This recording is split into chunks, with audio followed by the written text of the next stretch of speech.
Hey guys, this is Ray and Tracker, and today I'd like to post a video response for being healthy and fitter, or at least trying to.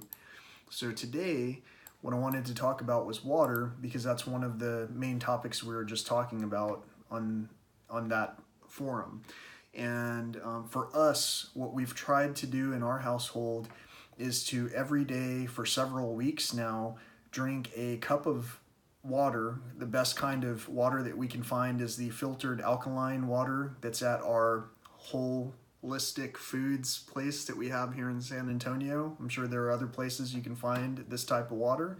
My aunt sells a device that you can use to produce your own water of this caliber. And what we do is add a tablespoon of apple cider vinegar. We use Bragg's brand, that's Braggs.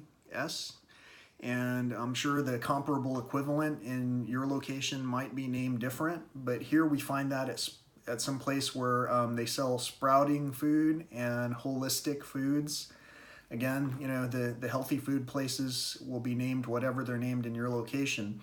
Sometimes you have to go out of your way. Sometimes you can even order these things online.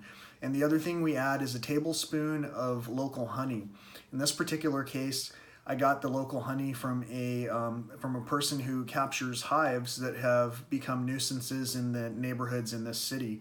So we really get local honey when it comes to local honey being added to our water that we drink on a daily basis. The other thing that we do that I didn't really that I haven't mentioned too often is we always toast to our good health. So here's to your good health. Here's to our good health. Here's to our continued good health. And let me just rephrase that and say, here's to our abundant, amazing health. For all of us, have a great day. Thanks. Bye.